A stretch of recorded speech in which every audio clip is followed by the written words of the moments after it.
tong digere-gere, tong jadi bahan papasean kagorengan, entong kade. Da lain eta nurek dibenerkeun ku Buya mah, justru gorengna pikiran maneh, gorengna ati maneh. Nah maneh betengu pamak ka para khulafaur rasyidin. Nah maneh make eje nganggap anu 20 rakaat dianggap bid'ah dolalah di neraka.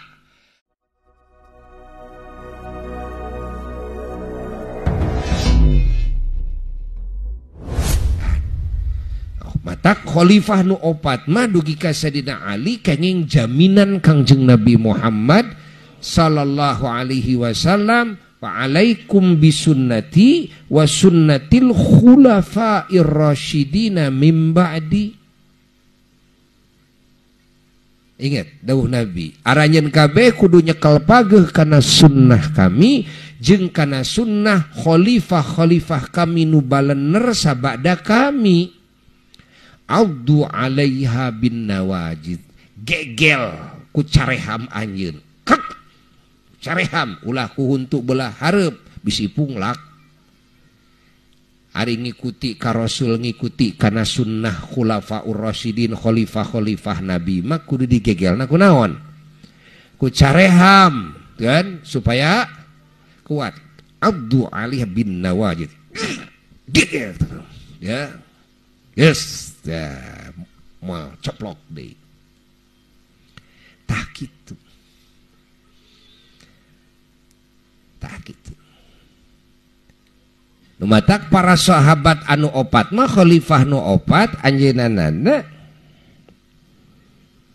sunnah-sunnahna wajib diikuti.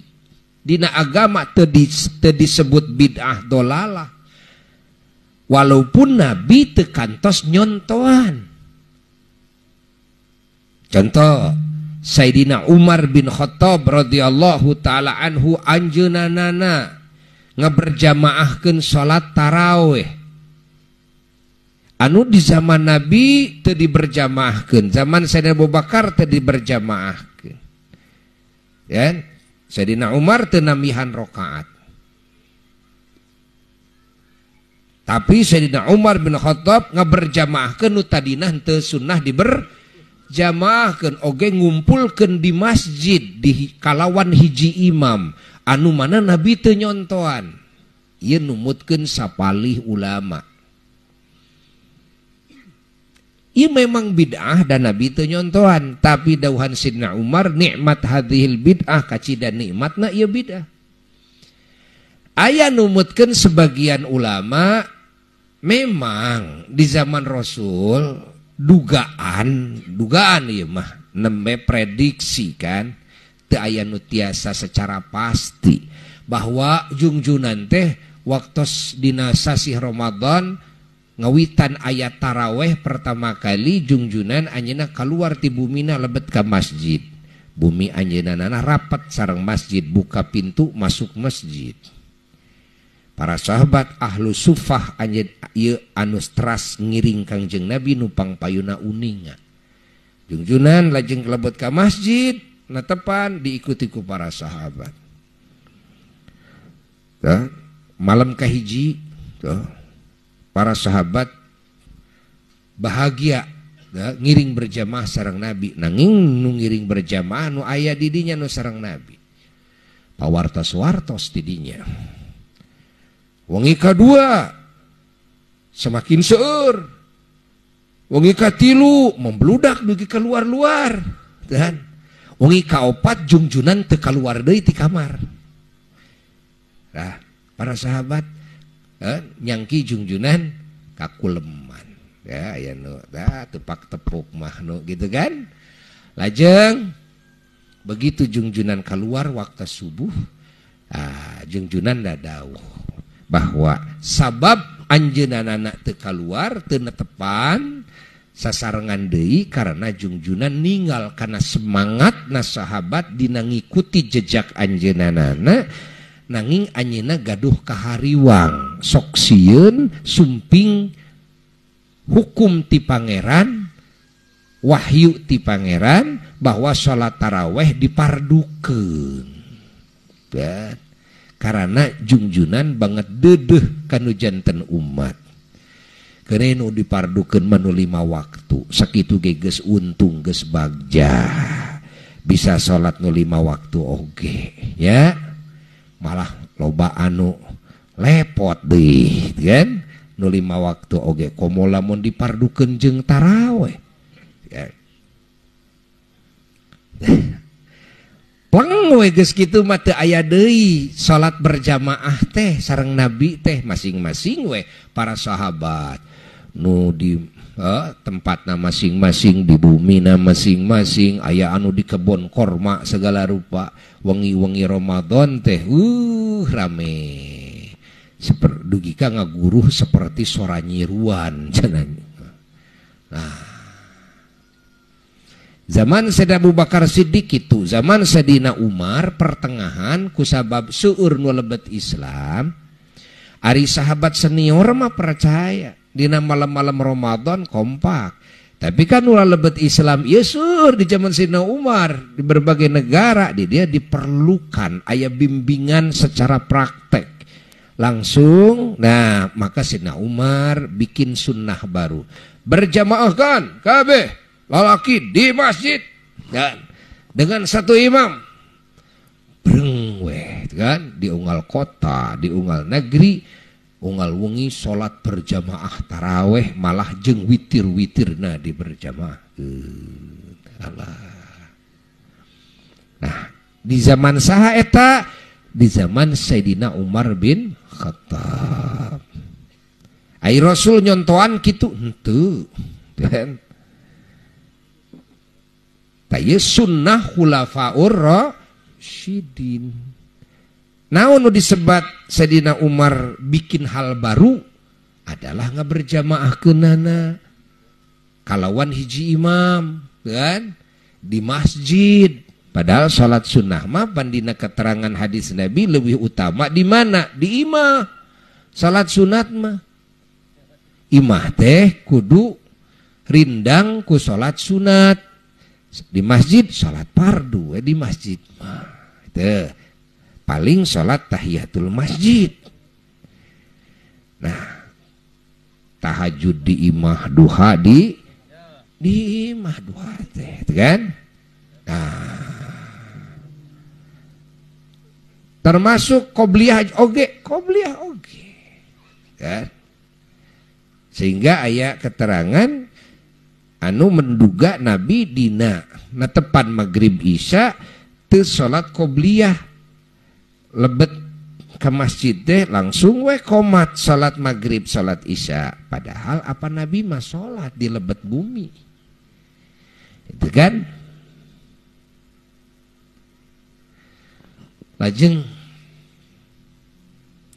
sapalih ulama mah kieu sapalih ulama mah ada kemungkinan Sayyidina Umar namihan rokaat Rasulullah harita natepanana 11 rokaat kan numutkeun hiji riwayat 13 rokaat.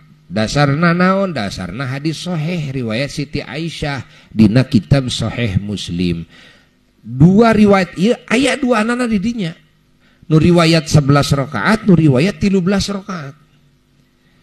Bidawuh Siti Aisyah garwana Rasulullah sallallahu alaihi wasallam mantena dadawuh makanan Nabi sallallahu alaihi wasallam yazidu fi Ramadan wala fi ghairihi min 11 raka'ah.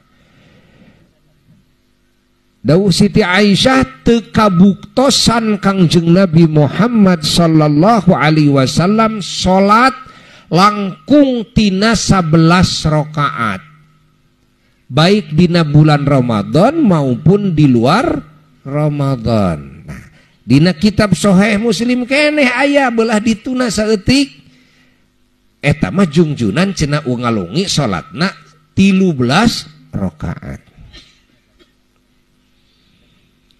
Sapalih ulama netepkeun bahwa ieu hadis dalil salat witir lain dalil taraweh. Sabab taraweh tangtu moal aya di luar Ramadan. dina eta hadis baik di bulan Ramadan maupun di luar Ramadan sarua Nabi mat tara langkung tina 11 rakaat ata Nabi tina 13 rakaat kan artina maksimalna 11 ata Nabi 13 eta teh maksimal baik di bulan Ramadan maupun di luar jadi rata-rata kan rata ya maka dawuh sapalih ulama mah eta mah da lain dalil taraweh dalil witir maka ulama netepkeun salat witir paling loba 11 ya kan areta ayat 13 nu 13 mah dimungkinkeun digabungkeun sareng salat ba'diyah isya 2 rakaat ba'diyah isya 2 rakaat tambah 11 witir jadi sabaraha 13 maka kan aya di luar Ramadan oge tangtu eta mah kan da witir mah baik Ramadan luar Ramadan sarua aya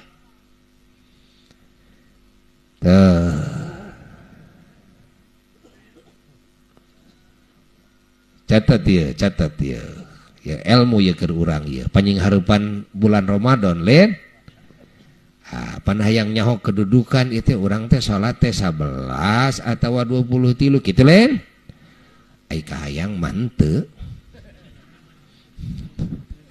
kahayang mah henteu kahayang mah gitu kan nah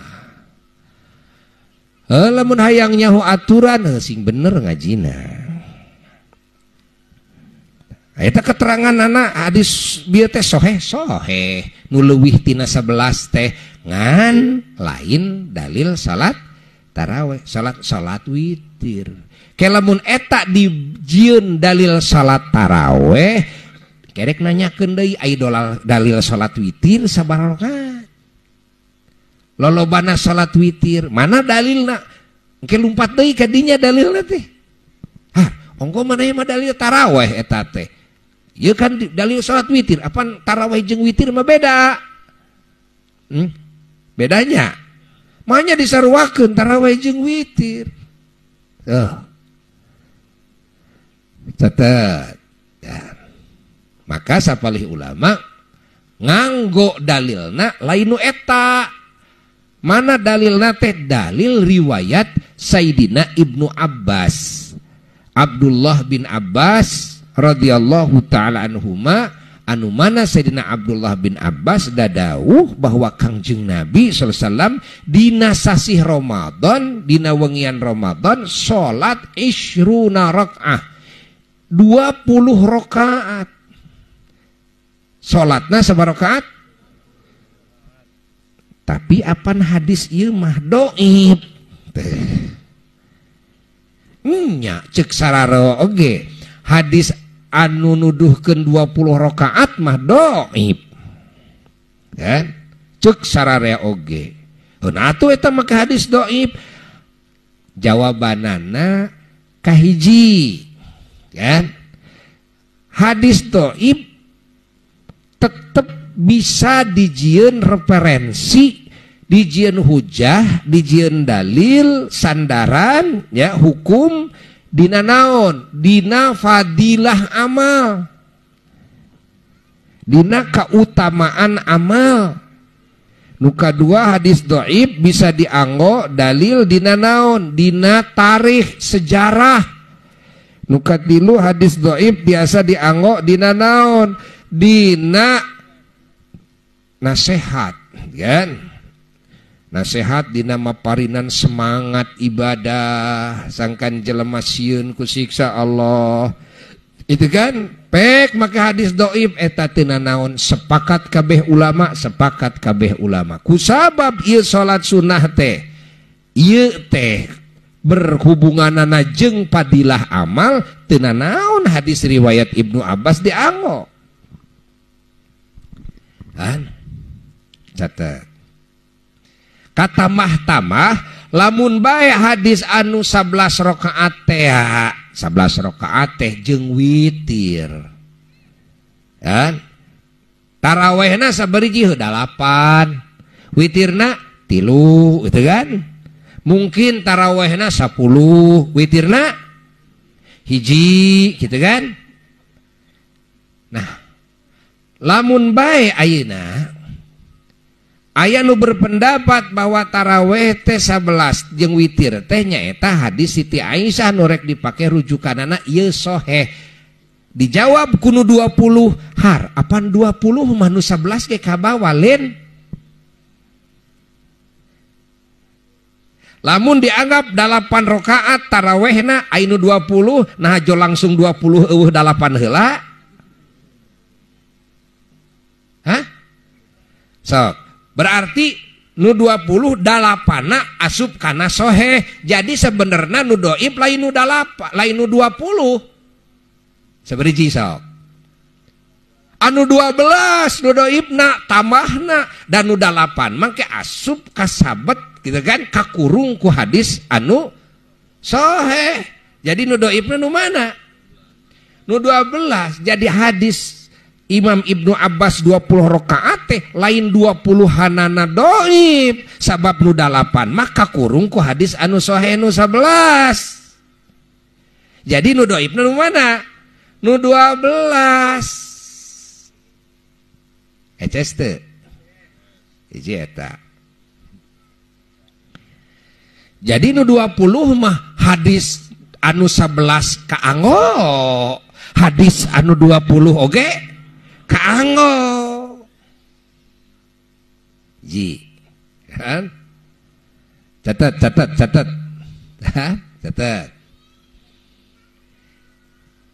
2. Lamun bae dawuhan sapalih ulama memang Sayyidina Umar teh nambihan rakaat tina kawitna jungjunan kepungkur 8 rakaat witir 3 gitu kan lajeng ku anjeunana ditambihan sabaraha nambihanana tina 8 jadi 20 sabaraha tambihan 12 witir 3 jadi 20 tilu ieu tambihan dina salat.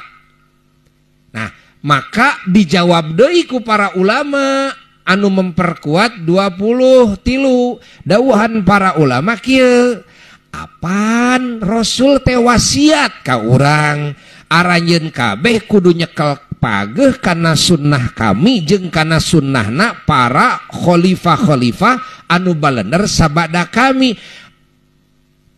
Apan Sayyidina Umar bin Khattab teh khalifah Kangjeng Rasul sanes.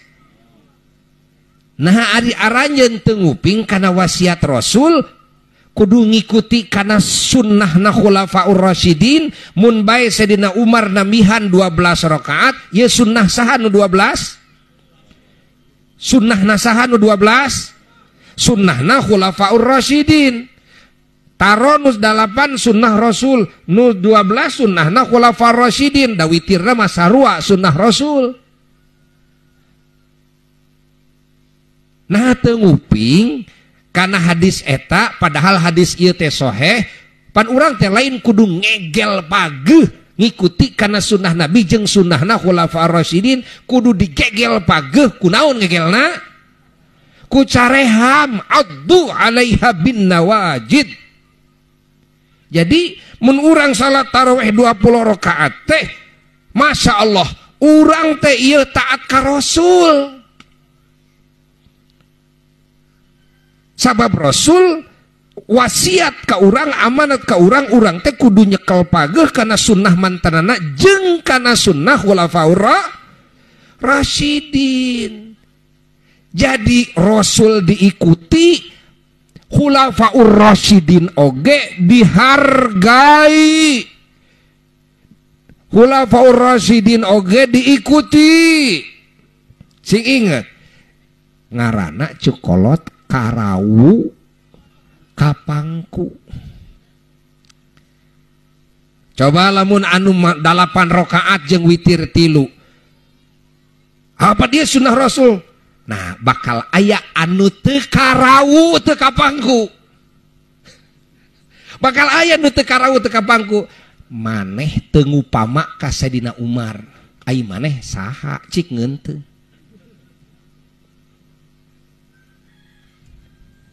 Ulah kieu atuh perbandingan teh maneh mah kanu bodoh dikieukeun perbandinganna ngaranna ge jelema bodoh komo ningali leuwih saeutik nyajol digabrug ge atuh.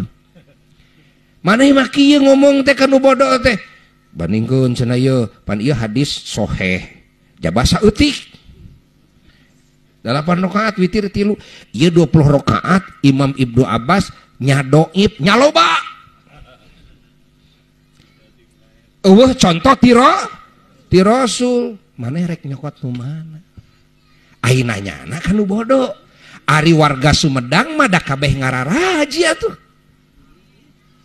bener henteu moal gampang teh kan moal gampang ditipu ku pemikiran kitu moal urang Sumedang mah naon sabab tukang ngaji urang Sumedang mah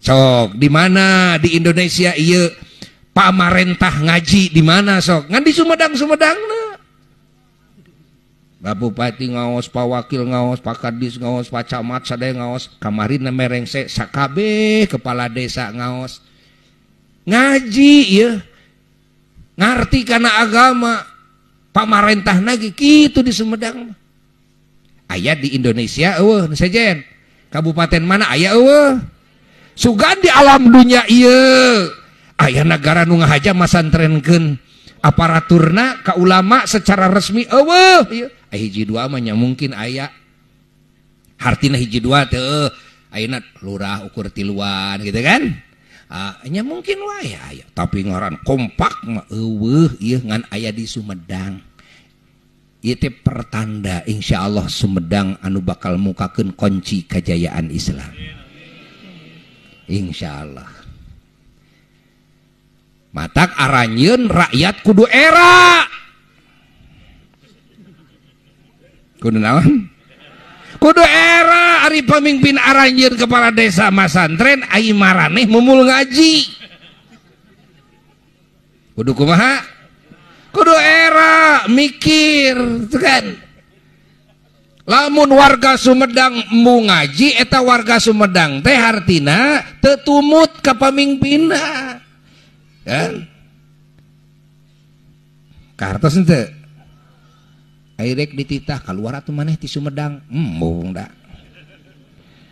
ngaji atuh ayeuna mah ngaji wayahna kudu ngajinya wayahna kudu ngaji urang kudu syukur ka Allah kudu syukur Allah balik deui ka nu bieu tah kitu tah yeuh adan jumaah 2 kali eta teh namihan sakali saha Sayyidina Utsman bin Affan saha khulafaur rasyidin mata kabeh mazhab nu 4 ulama-ulama ahli ijtihad nu bener nu cerdasna luar biasa ngamumule ieu kana amanat Rasul taat ka Rasul hormat ka para khulafaur rasyidin para ulama dina mazhab nu 4 tarawehna 20 rakaat adan jumaahna 2 kali aya nu wantun kontra ka para khulafaur rasyidin nya teu aya naon sababna da nyaho atuh kana wasiat Rasul nyaho kana levelna ieu para khulafaur rasyidin kan ari urang saha atuh ari urang saha atuh ari urang saha atuh pantar Imam Syafi'i, Imam Maliki, Imam Hanafi, Imam Hambali bayangkeun mujtahid mutlak sadayana manut sadayana eueuh nu wani ngarobah taraweh geus balikeun deui kana zaman Rasul jadi 8 eueuh adan jumaah geus balikeun deui kana adanana sakali eueuh ari maneh saha atuh kartos henteu oh dapan buya cenah taraweh mah sunat bade 8 rakaat bade 2 rakaat ge nya ngaranna ge sunat teu taraweh oge henteu naon-naon lain eta nu rek dicaritekeun ku buya mah lain mun urang teu taraweh ge teu nanaon teu dosa da eta mah sunat rek 8 rakaat ge geus untung ieu geus untung tadina ge tara keun bae tong diganggu gugat nu hayang taraweh 8 rakaat witir 3 witir hiji nu hayang 20 jeung witir 3 witir hiji erek kurang tina 8 rakaat pek da eta mah sunat ulah silih gorengkeun ieu ulah daek salat 2 rakaat oge peuting geus bagja maneh mah apan unggal poe ge salat fardu ge sering lepot len ayeuna tiba-tiba bulan Ramadan make ujung gidik-gidik make sorban siga nu heueuh bade ka masjid bade naon bade ngiring salat wengi salat taraweh teh salat wengi kengeng sabaraha kengeng 2 rakaat alhamdulillah sakitu tong digeureuh-geureuh tong jadi bahan papasean kagorengan entong kade da lain eta nu rek dibenerkeun ku Buya mah justru gorengna pikiran maneh gorengna ati maneh nah maneh betengu pama ka para khulafaur rasyidin nah maneh make eje nganggap anu 20 rakaat dianggap bid'ah dolalah di neraka atuh lamun dek dianggap ku maneh ahli bid'ah ahli neraka meureun kabeh sahabat ahli neraka lain Sayyidina Umar wungkul harita teh kabeh sahabat manut ka Sayyidina Umar len lain Sayyidina Utsman wungkul sakabeh sahabat manut ka Sayyidina Utsman len teras para tabiin imam-imam mujtahid nu opat ge manut len tuluy ku maneh rek disebut ahli bid'ah ahli sasar ahli neraka pedah dianggap Rasul teu pernah nyontohan kitu sakurna eueuh contona ti Rasul ku maneh disebut bid'ah sakur bid'ah ku maneh ditangtukeun hukumna sasar sakur sasar ku maneh ditetepkeun ahli neraka asa bener maneh ceuk Rasul heuk maneh mikir heula manye para sahabat rek jeung ahli neraka ari maneh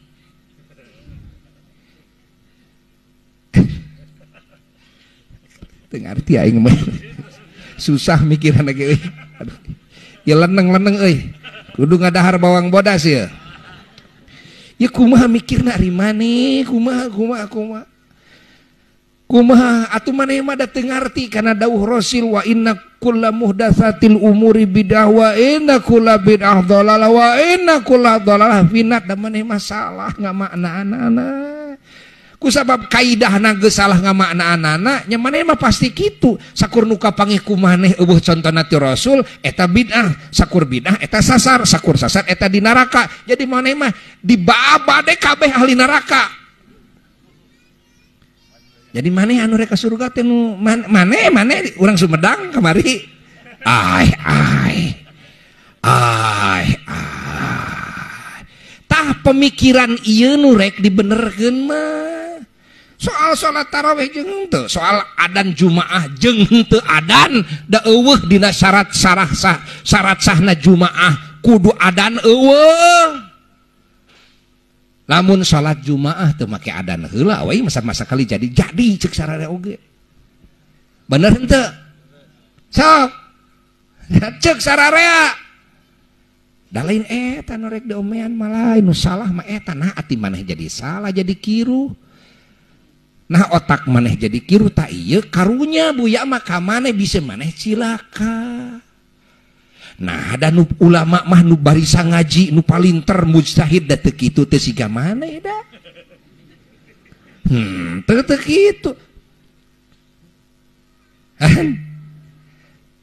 minimal lamun rek nyieun kaidah dina pemikiran minimal lain kitu lain ngabanding-banding ieu Rasul ieu Sidina Umar ieu Rasul ieu Utsman bin Affan kan maneh rek milu ka mana nanya kan nu bodoh Rasul 8 rakaat Umar 20 Rasul adan jumahna sakali Utsman 2 kali maneh rek milu ka mana nya euy dijawab ku nu bodoh atuh Lamun ngajawabna ka jamaah Asyifa mah wah aya bahan jual berebet ulah dianggap dah tukang ngaramet teu bisa ngadalil ngan eta mah teu diasongan mik we urang Sumedang mah aneh aya ustad di komen ku tukang beca tuh jadi ngarti keneh tukang beca nah aneh kan ciri naon ciri ngarti manehanana ngan pedah meureun aya anu nasibna teh bisa nyekal mik gitu kan aya anu ngonang aya anu nah eta mah urusan nasib eta mah lain urusan pangarti urusan naon eta mah urusan nasib we kuduna kieu ari nyeun kaedah nyaho mana urang dengan kana ajaran Rasul kan jeung Sayyidina Umar tak gitu cing kira-kira dek ngajawabna kumaha jawab sing tarik oh terang keneh Sayyidina Umar atuh Sayyidina Umar mah nya mertuana nya sahabat senior atuh gitu kan pangna dipilih jadi khalifah ge karena naon pan nu milih nage sadaya sahabat anu berilmu sadayana kan ai maneh khalifah naon maneh mah gitu khalifah ngaramet maneh mah khalifah ukur ngojek gitu ngagrab maneh mah kan nah nyaho mana kana ajaran Rasul antara urang jeung antara Sayyidina Utsman bin Affan jawab geus kitu geus sakitu cager geus kitu mah kan mikiran maneh ayeuna mah tinggal kumaha daek naha teh daek we salat eupek embung entong geus sakitu ngan ati cager matak ceuk buya salamet keneh jelema nu tara salat taraweh ketimbang jelema nu boga pemikiran bieu salah teh nu tara taraweh mah diancam dosa ngan lamun salah dina pemikiran tuluy dianggap Sayyidina Umar ahli neraka bid'ah nah kira-kira mau disidangkeun di payunan Allah di payunan Rasul engke anjeun jeung Sayyidina Umar anjeun jeung Sayyidina Utsman Sayyidina Umar ngadu ka Allah ngadu ka Rasul ya Rasulullah anu nyebat abdi ahli bid'ah ahli neraka abdi sulaya sareng paduka ya Rasulullah nyuhunkeun disidangkeun mana nu ngaku-ngaku ustad di Sumedang coba dek disidangkeun jeung Sayyidina Umar bin Khattab jeung Sayyidina Utsman bin Affan sanggup henteu mun disidangkeun payunan Rasulullah Sayyidina Umar dituding menyalahi Rasul Sayyidina Utsman dituding menyalahi Rasul adzan Jumaah sakali nah Sayyidina Utsman 2 kali berarti kan eta teh tudingan ka saha tuduhan ke Sayyidina Umar Sayyidina Utsman apakah engke moal disidangkeun apakah eta teh lain goreng sangka tina goreng sangka jadi goreng biwir goreng sikap ka sahabat ka para ulama jadi goreng biwir tina goreng naon goreng sangka lamun bae digenggem ku ati anjeun eta goreng sangka anjeun teu diucapkeun ku bibir anjeun teu dituliskeun ku leungeun anjeun geus cukup euy doraka teh geus cukup doraka teh kudu nanggung dosa suudon kumaha kadolimanana boga salat sakumaha nu rek dipake mayar hutang ka para sahabat ka para ulama ka para wali boga amal naon maneh boga amal naon Allah tak inu rek dibenerkeun teh ieu rek dibenerkeun teh bae lah buya mah da tara komen da buya ge rumasa ti baheula oge ti budak taraweh geda pangna disebut taraweh teh buya mah hartina tara sawareh da memang nya rumasa we kitu kapeung-kapeung sapeting eueuh salat taraweh teh lain bener teh kapung-kapung teu anggeus 20 rakaat bener teu ngaranna tara saware malah bangsa geus di tengah ka ditu mah tara weh